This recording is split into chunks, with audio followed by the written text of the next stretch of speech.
Pulchérie Edith Gballet est titulaire d'un DEA en sociologie depuis 1999.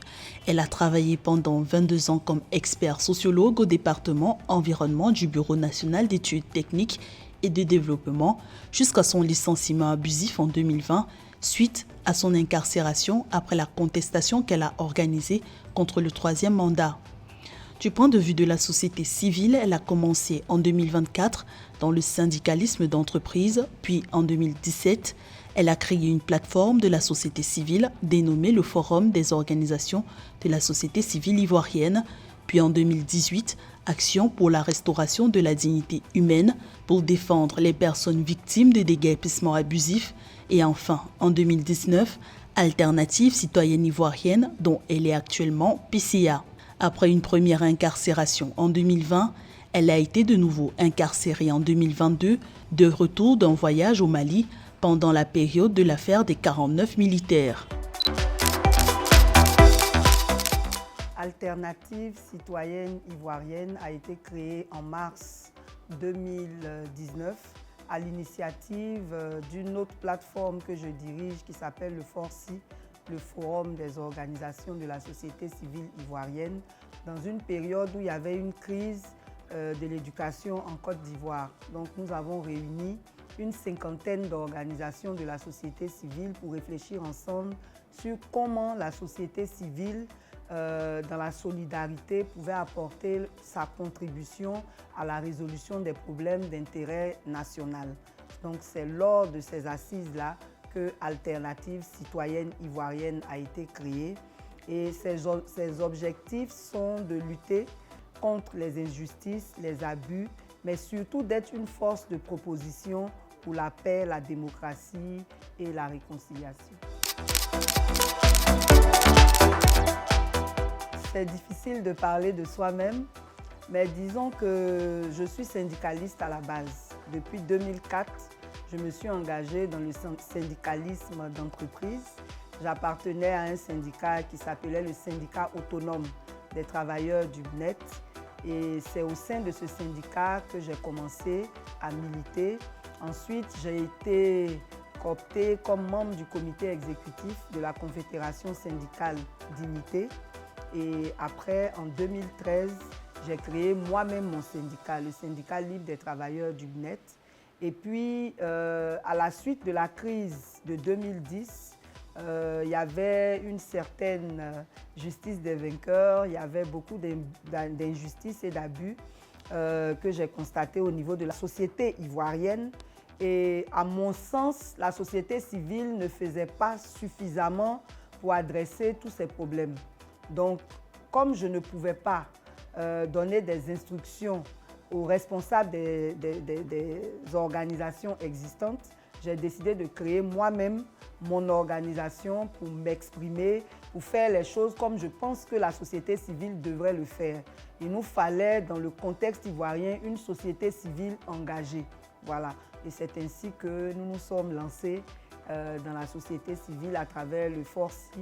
Ensuite, on a créé l'ARDH parce qu'il y a eu un moment où beaucoup d'habitats étaient menacés. Donc, on a réuni au sein de l'ARDH toutes les populations qui étaient menacées de déguerpissement. Et puis après, on a créé ACI. Donc, on lutte, on s'intéresse à toutes les questions d'intérêt national sans exclusif.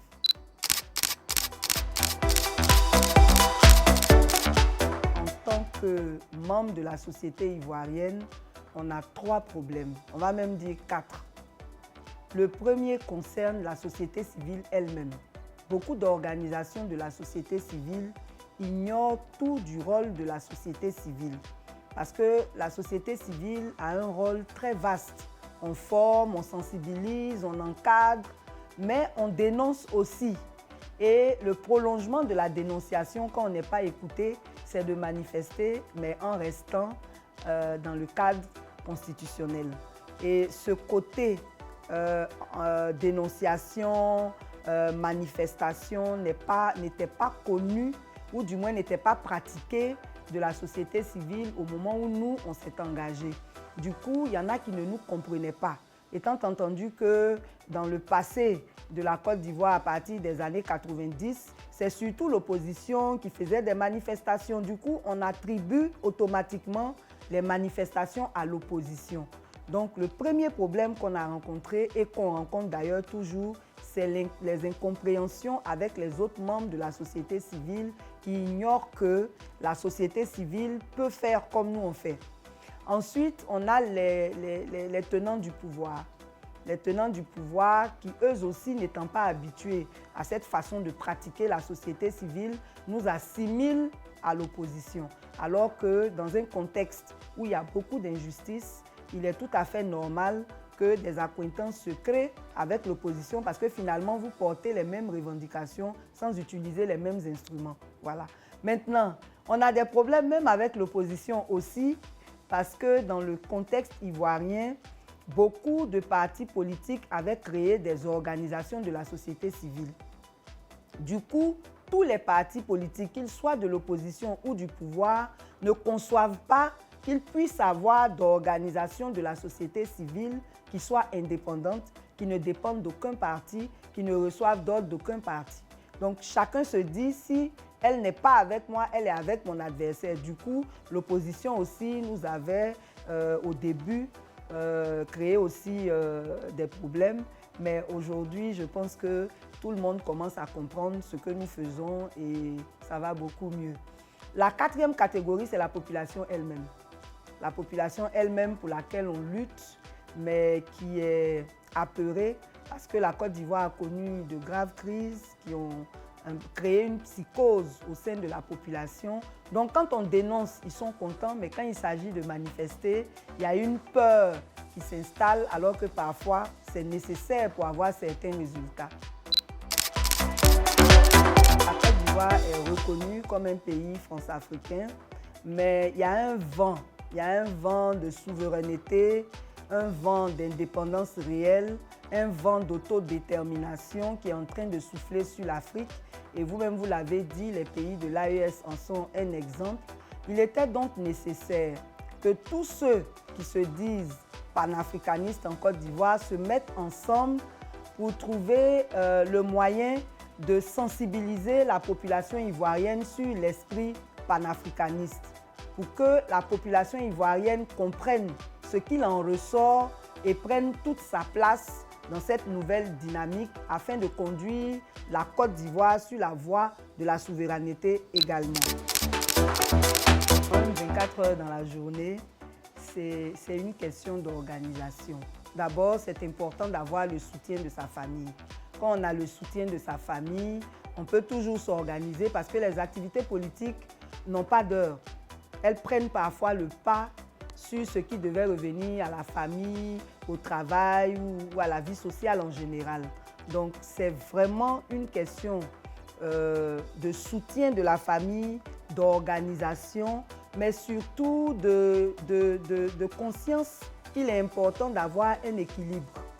Si vous avez conscience que vous avez un équilibre, vous pourrez faire la part des choses entre ce que doit vous prendre votre vie politique et ce que vous devez réserver pour la famille, pour ne pas briser l'équilibre familial. Donc, c'est vraiment une question d'organisation. Pour que les femmes aient leur place dans la lutte, il faut d'abord qu'elles se forment. Parce que de la formation, on gagne, on a beaucoup d'acquis qui nous permettent d'abord même de savoir, de maîtriser le contexte, de maîtriser tous les problèmes qu'il y a, de maîtriser aussi les solutions qui ont été expérimentées ailleurs, d'avoir l'expérience des leaders, des différents leaders et de s'en servir comme base pour s'autodéterminer sur ce qu'on pourrait apporter dans cette lutte. Donc, il faut que les femmes se forment. Après s'être formées, il faut qu'elles apprennent à avoir confiance en elles. Il faut qu'elles puissent elles-mêmes développer un certain leadership. Mais ce qu'elles doivent savoir, c'est que les hommes ne leur feront jamais de la place. Voilà. Donc, elles doivent d'abord savoir ce qu'elles veulent, avoir une stratégie et puis être surtout persévérantes.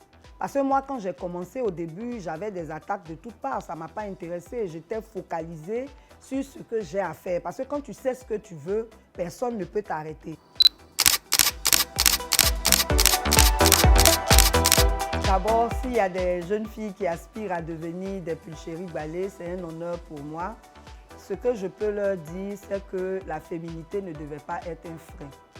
Tous les êtres humains sont égaux, je dis bien égaux entre griffes, du point de vue intellectuel, parce que dans l'activité politique, c'est l'intellect qu'on met en jeu, ce n'est pas la force physique. Du coup, si elles veulent vraiment s'investir dans la vie politique, il faut d'abord se définir des objectifs. Qu'est-ce qu'elles veulent faire? Est-ce qu'elles veulent travailler dans la société civile ou dans les partis politiques? Il faut pouvoir d'abord le déterminer parce que ce n'est pas le même fonctionnement. Dans la société civile, on a beaucoup plus de liberté. Voilà. Ensuite, il faut qu'elles se basent sur leurs capacités. Ce n'est pas une question de vendre ses charmes. Sinon, à la fin, ce sera vraiment désastreux. Voilà. Il faut qu'elles se basent sur leurs capacités et c'est à partir de ces capacités que vous définissez une vision. C'est à partir de la vision que vous définissez une stratégie. C'est à partir de la stratégie que vous savez avec qui vous pouvez vous allier pour atteindre vos objectifs. Mais c'est vraiment important déjà de savoir ce qu'on veut, où on veut aller, avec qui on peut réussir cela. Et puis bon, le reste maintenant sera une question d'opportunité.